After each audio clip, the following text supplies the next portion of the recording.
Hello, my little squirrels.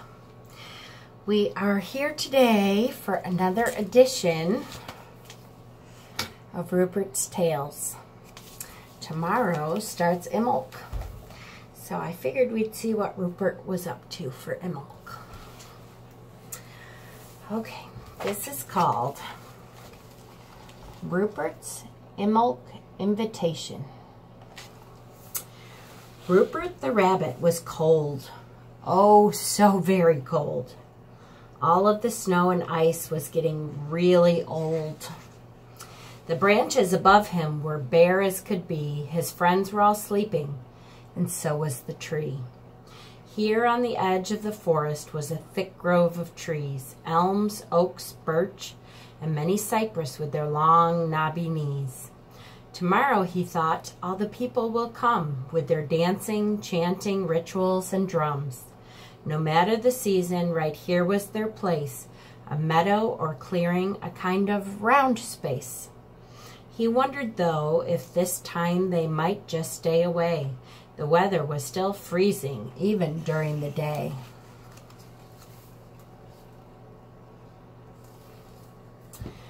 Pushed around by the wind, the snow had been blowing, and for a long time now, nothing had been growing. Even though he knew grass wasn't something people eat, it was all gone now, along with the clover so sweet. The Mabon goodies were gone he'd helped Melvin collect. The apples, nuts, and onions he knew, because he'd checked. No, the people might not come this time, he was afraid. Or if they did, the cold weather might make them delayed. He thought even their big tall fires might not be enough, even if they had blankets and tents and other warm stuff. Oh, they'll come all right, he heard a small voice say. There's no need to worry. They won't stay away. It must be a fairy, Rupert thought. One with sparkling wings. Why, yes, said a cheerful voice, and I've come to show you some things. Then he appeared, that fairy, right in front of Rupert's face. It happened so fast, Rupert gasped, stepping back half a pace. The fairy swooped, soared, and whirled, just like the one before. He clapped his hands, laughed out loud, then he flew around some more. The fairy was lots of fun and all dressed in shimmering white. The silver laced through his wings was shiny and sparkly bright. Tomorrow is the day they'll come to celebrate and sing. It's time, you know, he smiled, to start thinking about spring. Spring, thought Rupert, wearing a big happy grin. That means lots of sweet grass and clover again.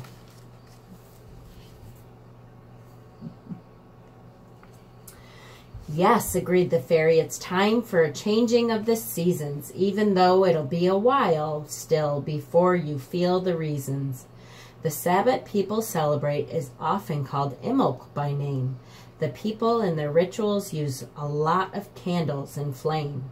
Rupert looked all around him, seeing nothing but ice and snow. He wondered just how anything was supposed to start to grow. Oh, you silly rabbit, the fairy laughed, floating in the air. The earth will soon burst forth with so many colors everywhere. Under the snow and ice are many plants, bulbs, and seeds. All winter goddess shelters them, tending to their needs. But now that Yule has passed and the days are growing longer, the sun stays in the sky each day just a little longer. God and Goddess long ago put nature's rules into play, so in all things everywhere balance would always hold sway. But the people, Rupert said, I know their songs are a special treat. Their prayers and their chants to God and Goddess seem to make the day complete. Are you sure they will come even though it's so cold out? Are you really, really sure? Do you have any doubt?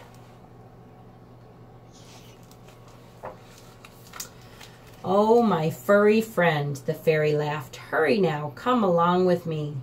Opening his wings wide, he flew away, saying, just you wait and see. And so Rupert ran and hopped and hurried after his new friend, wondering where they might be going and where the trail would end. Quickly down the hill, then over the river and through the woods he did run, watching the colors of the fairies' wings sparkle in the afternoon sun.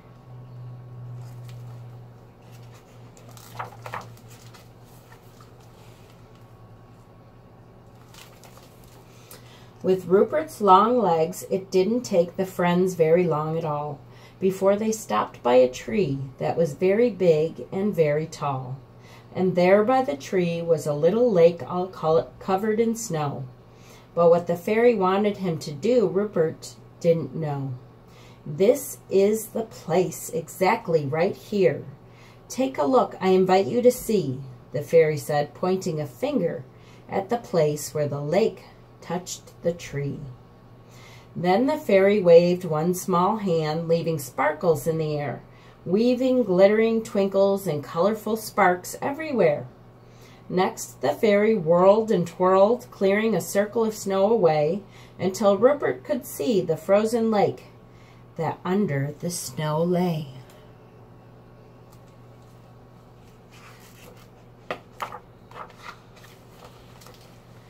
When Rupert looked, he saw people, but not the ones he already knew. Tiny figures in the ice doing strange things that to him were brand new. "See that woman there?" asked the fairy. "She's leaving out a ribbon made of silk. And there's a small boy," he said, pointing at the ice, "putting out a glass of milk." "These things are left for Brigitte, a fiery goddess of great fame. At Imbolc there are many who seek her favor and bless her name."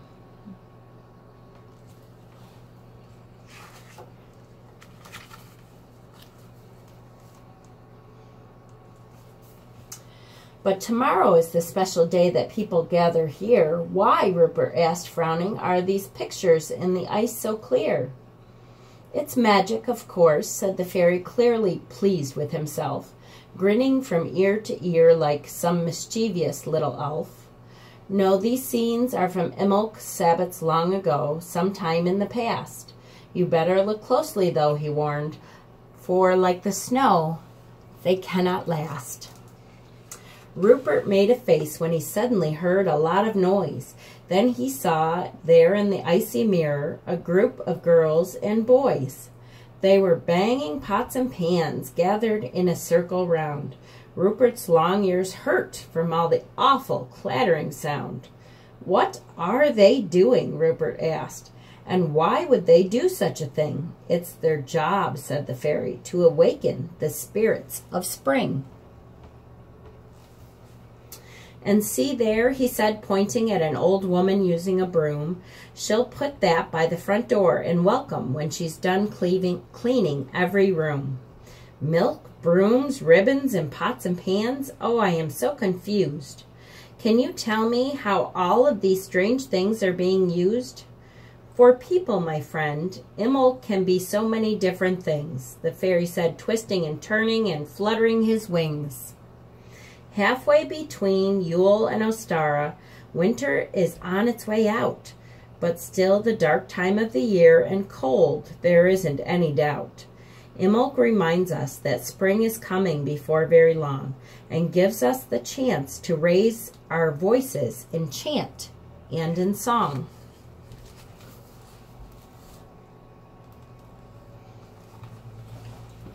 "Oh, look," said Rupert, still gazing into the ice-covered lake. "See those people? I wonder what it is they're going to make." "They're gathered all together in a circle, each raising a hand.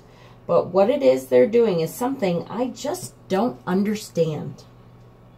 "They're making an important promise," the fairy explained with a smile. "Imbolc is a time of beginnings for things that can take quite a while. Imbolc is the time for the quickening of the earth, time to get ready for nature's cycle of rebirth. As the season has a beginning, so too must it have an end. So how long," Rupert wanted to know, "before I'll be warm again?" "There's a saying that people have, just like the ones you know. Now listen very carefully, for this is how it goes. If Imbolc day be fair and bright, winter will have another flight.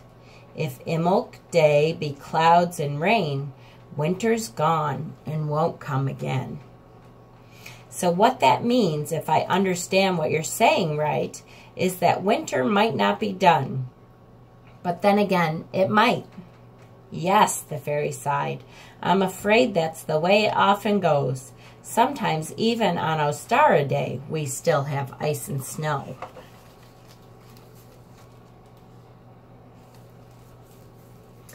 That's the nature of nature. There isn't anything wrong. As you know, the nights will grow short and the days will grow long. No matter how we mark it or celebrate Imbolc Day, the wheel of the year is turning and spring will come our way. Some make dolls or candles or important promises to keep. Some build fires, praise the light, or wait for seeds they've buried deep. Yes, you will find there are many ways and paths and rituals and feasts to welcome spring, no matter if you're people, fairy, or woodland beast. So, my friend, enjoy the day, the fairy said, and have a little fun. Go help the people welcome spring and the return of a warmer sun. Rupert thanked the fairy for all he'd learned about Imbolc and about spring. Then he wondered as he headed back to his tree about just one more little thing. If he was a human boy with hands and feet and voice, how would he celebrate Imbolc? What would be his choice? That's the end. So the last story will be the Ostara story from this book, and then we'll switch to the other half of the year again. I can't believe how quickly this goes, but it really does. I'll be on later today and tonight with more Imbolc information. Blessings, guys.